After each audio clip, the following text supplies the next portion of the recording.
पुढचा प्रश्न बघूया. प्रश्न आहे 66वा आणि या 66व्या प्रश्नामध्ये प्रश्न काय विचारलाय, RDA मध्ये साहित्य सामग्रीचे टिंबटिंब दर्शविले जातात. टिंबटिंब दर्शविले जातात. काय काय दर्शवले जातात? फक्त कॉन्टेक्स्ट टाईप दर्शवला जात नाही, संदर्भ प्रकार दर्शविला जात नाही. त्याच्यामध्ये कॅरियर टाईप, मीडिया टाईप आणि कंटेंट टाईप दर्शविले जातात. आता RDA म्हणजे रिसोर्स डिस्क्रिप्शन ॲक्सेस असं त्याचा फुल फॉर्म होतो.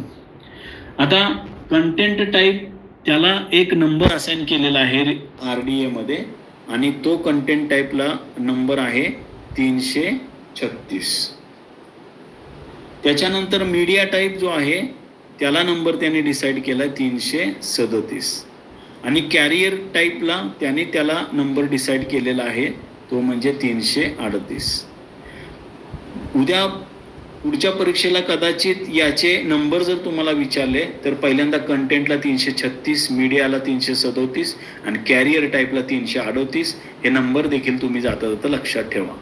त्यामुळे हे स्तर त्याच्यामध्ये अंतर्भूत असतात. These class of materials are represented in RDA and the answer is 2, 3, 4. 2 carrier type, media type आणि 4 content type. हे उत्तर बरोबर आहे. C उत्तर तुमचं असणार आहे.